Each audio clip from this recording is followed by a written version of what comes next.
When you're doing the kind of work that the Guild does, a lot of the things that we do haven't been in common practice for like decades. So we have to be pretty inventive and resourceful in order to get things done. So these guys have been complaining for years about not having a big fancy tire changer. We've just been like having to take all the tires and run them up the road and get them done. So finally, we got a tire machine. This is gonna speed everything up, except now I've got 3 guys pretending they know how to use it. It's a learning curve. I mean, it's been there 12 hours. Well, that's exciting.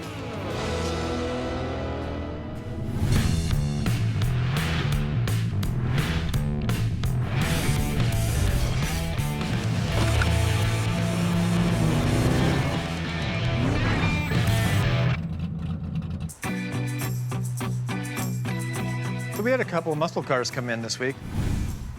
One was a 76 Roadrunner and one was a 67 Chevelle. And the customers had a issue with the top. It's a good thing Ron likes muscle cars because he's going to be hopping. I grew up with them as a kid. My father was a hot rodder. He had muscle cars when he was younger. It's just into my blood. There's nothing like a big engine, 4-speed transmission, and 411 gears. The bigger the engine, the better. Even if the public didn't buy a lot of these cars, they still loved them. Hollywood loved muscle cars and still does. And they made some amazing movies with muscle cars doing things that they really couldn't do, but that didn't matter. They caught fire in the public's imagination. So anybody who had even a 6-cylinder anything sort of saw themselves as being in a muscle car. SS was super sport. General Motors used the SS on Camaros and Chevelles and on Novas. My parents bought a Nova SS. It had a 283 in it and the center console. It was a real swinging car. So we have a 1967 Chevelle 427 4-speed car. It's a beautiful car. It has L88 heads. It's just incredible. It's come in for a little bit of mechanical work, but the main thing, it has some issue with the convertible top. The back window's broken out of it, so we're going to be replacing the convertible top. I'm not too sure what happened, if he was trying to put it down without something, but the whole back glass is broken out of it. Yeah, looks like he forgot to put the glass down first. Before he put the top down. The thing is with convertible tops today compared to before, they were all manual tops. The Chevelle has a hydraulic electric unit. You undo your latches and you hit the button and the roof goes down by itself. Now this one had a glass back window that was supposed to be undone. There's a zipper inside. Right. And you're supposed to zip it first, put the window down, and then do it. Then the top down. What that does is that removes any stress on the glass for the window and lets it lay in flat so that the window doesn't break. I haven't physically tried to put it up and down, but maybe that's a step we should take too, to make sure it's going to go up and down. This one, unfortunately, the bow got jammed and broke the back window. This is where it's damaged in here. This back bow is bent on it. Looks like there's some damage to the previous little holes, and so it looks like it's going to need a complete top. So the new one we're putting in is going to have a vinyl back window, so it's not as important to undo it and lay it down. It'll fold back in nicely and won't have to worry about breaking another back window. Yeah, that's it? Yeah, that's it. That's just all the upholstery end of it. We got a little mechanical work to do.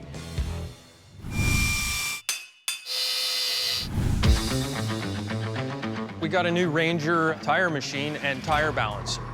Looked fantastic. All kinds of arms and buttons and stuff. Well, the thing is, when they unboxed it, I had no idea. I mean, it didn't look like a tire machine to me. And there's only one guy here who says, oh, yeah, I know how to use that. Are you the only one in the building that thinks they know how to use this? Oh, I do. You know which we're doing low profile, like Corvette tires, that kind of thing. So damage-free.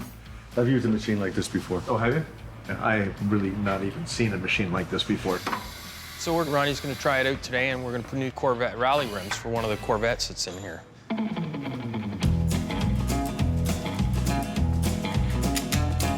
We managed to get the first tire off, and he's trying to put the new tire on. That's the rubber part's going to go against the rim and then fill it with air, and it should seat so that the tire will hold air. Okay, this is loud. This machine actually has an auxiliary tank that gives it this huge burst of air. Absolutely. You know what, we're sort of beat it down there a little bit. The first tires we do on the car is a Corvette, and it's a pretty 8-inch wide rim. But we had a hard time getting the tires beaded. Can you hold that up? You gotta run the top. So we fought and fought with the thing, and He's using the jet shot, like a whole big fat tube of air coming at it at once. Ridiculous. It's not working for him. well, I have about a 3-inch gap between the tire and the rim. So we have to try to get some air in there to fill up this gap. Does nothing. Absolutely nothing. Well, I'm glad I got this.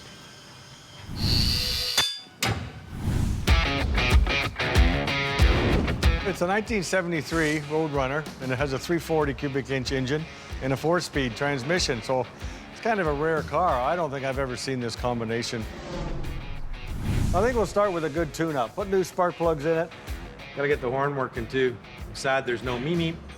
The gentleman that owns it, him and his father bought it when he was 18 years old. Has had it for about 12 years now, and he's driven it a little bit, but it's mostly been stored for the last while. So they brought it to the Guild here for us to get the car running. All right, let's start it up and see how it sounds. So the first I think we have to do is do an evaluation of it to see what shape and condition it's in.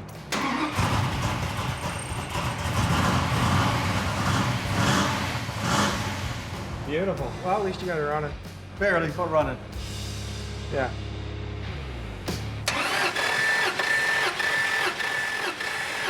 Right now I'm checking the compression. What that is actually measuring the cylinder pressure. If you don't have the pressure in the cylinder, it's not gonna make any power. It's not gonna run properly. Yeah, the compression test was good. Like 160, 165, all 8 cylinders. So passes that, flying colors. Perfect. You can see the wheel studs, how they're long. They're sticking out like 2 inches from past the rim. So somebody's had some different wheels on this car, maybe slicks on the back of it. It's a drag racer type of thing. Or maybe somebody just thought they'd make the car go faster. I'm really not too sure why they did that. It was the stripe that made them go faster. Yeah, maybe Mimi. maybe it was a stripe, yeah. Yeah.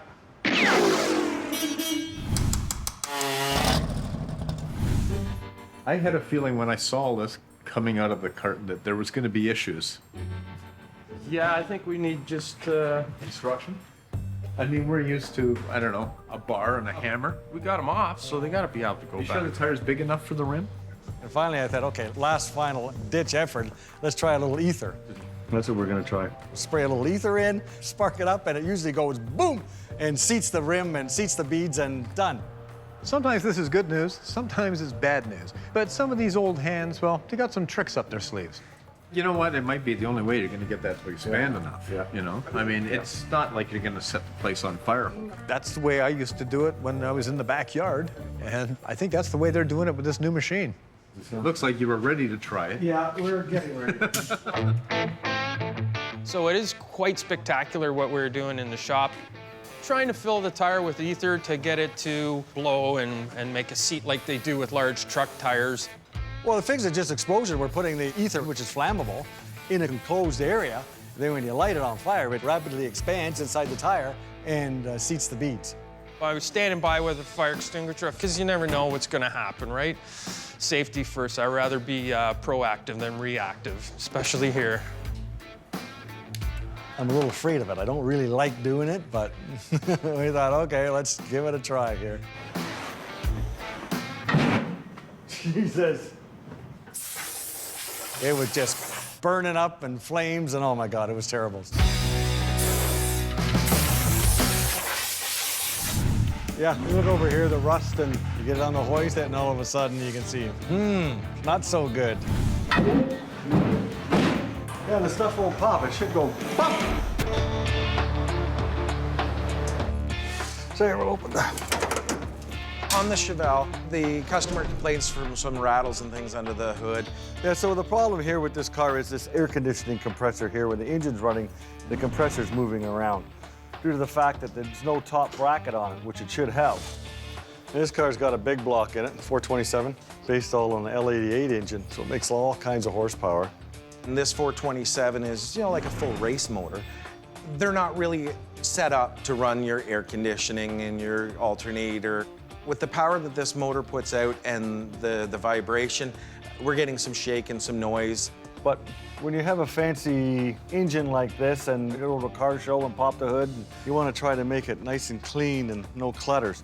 Like they've smoothed the firewall. This firewall would all be components bolted to it, regulators, and they've hidden everything to make a nice clean engine compartment. I guess that's the purpose of not having the upper brackets. So I'm trying to make up this small support out of some mild steel tubing. I'll bolt this end to the engine block, and I'll bolt this end to the bottom of the AC compressor, and hopefully that'll stabilize it enough to keep this from moving around.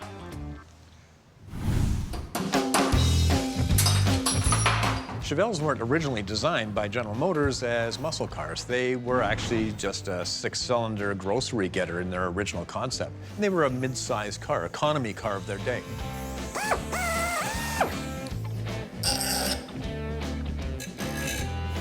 It was as the muscle car era grew that they started plunking big engines in them and started putting fancy trim packages on them and created these, fire-breathing monsters that really only were good for going in a straight line and certainly weren't good for picking up groceries anymore.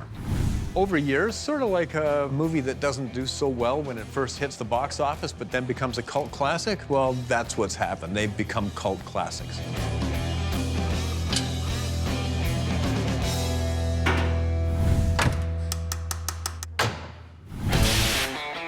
We had a hard time getting the tires beaded. Ridiculous. So we fought and fought with the thing, and finally I thought, okay, let's try a little ether. Jesus. I've done it before, and this works. Here we go.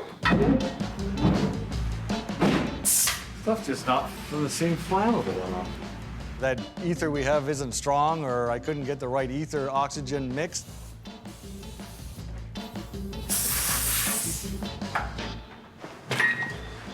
Yeah, the stuff won't pop. It should go pop, loud bang. I'm looking at maybe doing a spin-off here. Maybe there's potential in this for a new TV series of Flambeing with Ron. That's not working too well. Doesn't even come close. You're gonna have to get those rubber bands in there. Looked at it and I said, there's gotta be something. Well, I'm gonna go have a look upstairs. Okay. Of course, we've got a rubber tire ring that'll fill that void, that gap that you need to get a little air in it to make the bottom of the tire seat. Then you let some air out, pull that rubber out, and then you can make that seat pop up and fill with air.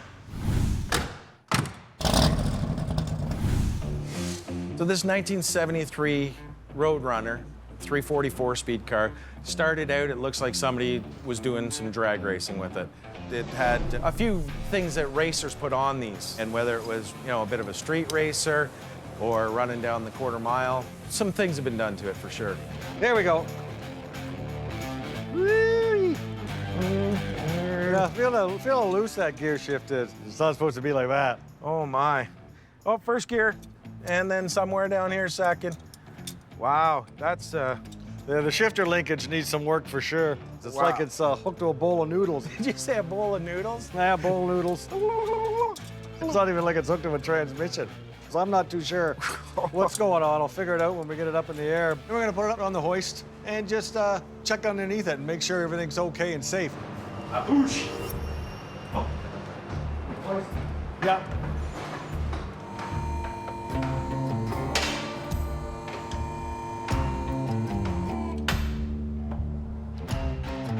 Yeah, you look over here, the rust, and putting it on the hoist tells everything, though.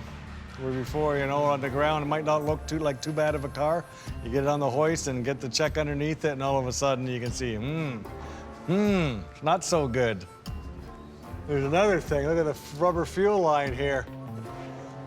Just leaking, gas leaking, and yeah. I find a gas leak at the rear where there's a big chunk of rubber line from the fuel tank to the steel line. That should be addressed. Well, just checking to see if there's a U-joint seized here. So I'm gonna have to actually pull the drive shaft out and check the U-joints, physically check them to make sure they're okay. So there's a bunch of things that have to be addressed before this car can go back on the road. Mel, he mixed up a special blend of his black chrome. It's not black, it's not chrome. I mean, it's a multi-layer system, and there's so many opportunities to screw it up. All right now we're working on the 1970 C10, and we're about to put the front bumper on. So the owner of the C10 wanted all of the chrome on the truck replaced. I mean, we're not just talking bumpers and grill assemblies and everything. He wanted everything refinished in the black chrome, and that includes door handles and even the door locks. Mel, he mixed up a famous special blend of his black chrome. The black chrome process is really neat. And it starts with a black coat, and then a clear, and then a chrome spray is over top of it.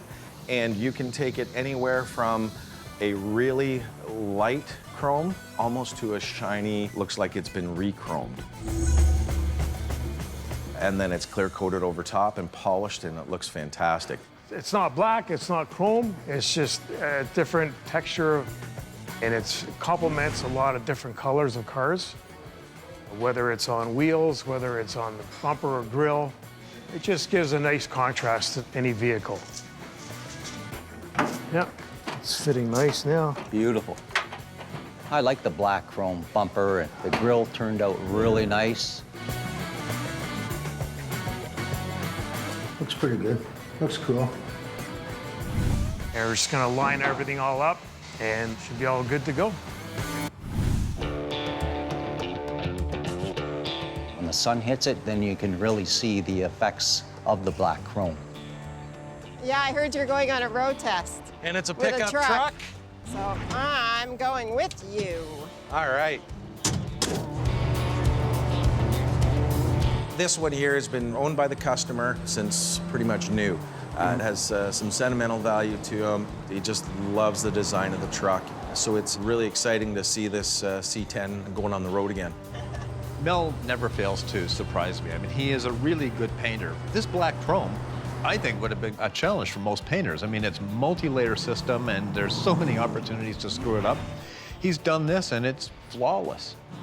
I love the black chrome. Oh, yeah. It looks so good on this. Yeah, I mean, this guy's gonna be so thrilled with this thing.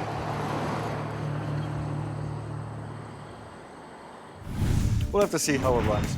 Okay, let's see if it'll start, Greg. Okay, here we go. I think they read the instructions. Oh, that was close.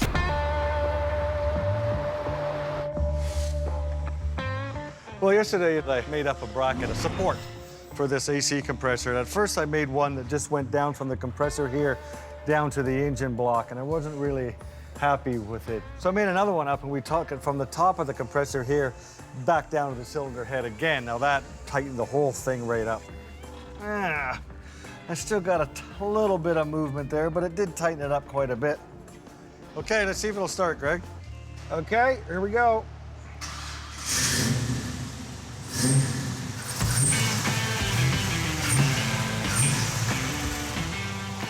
All right.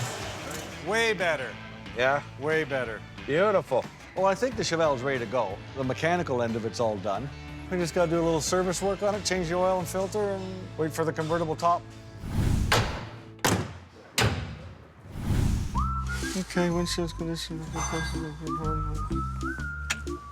So right now, Ron's checking everything on the car, doing our assessments. What do we got for Every system on the car has to be gone over. Going through every inch of the car.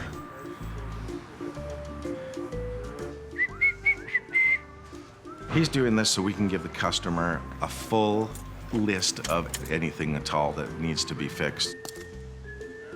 I'm out of breath, hang on. Oh, okay, catch your breath. That's my breath. I've been working hard.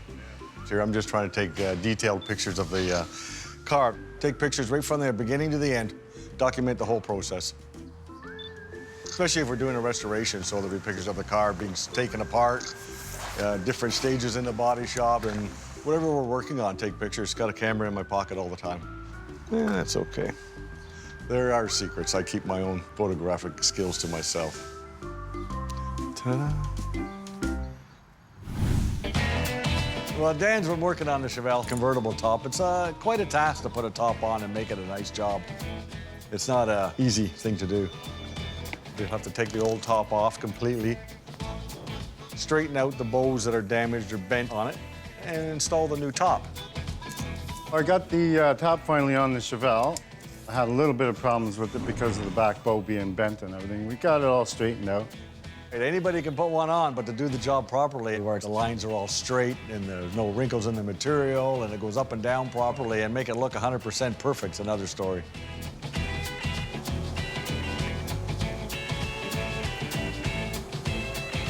Hopefully this time you can't break the back window because it's made out of plastic. Once it gets out in the sun and all the wrinkles tighten up, it'll look like $1 million.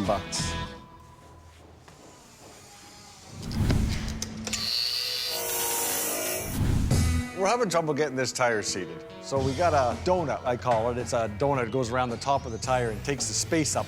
So they've tried it the old way by igniting ether inside.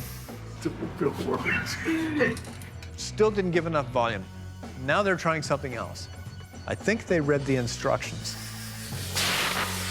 Oh, that was close. Greg and I, we managed to get the tire inflated enough that it'll seal the bottom bead. And we got the donut off.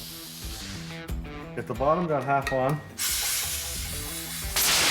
He's up now. And then we're able to get the top seated. That's the way it's done. So apparently, if you read the instructions, it works just fine. Everybody's happy. It's a great machine, so I'm happy that they're happy because it's just less grousing. It's a fight, man. A battle right to the end. You got one more to do.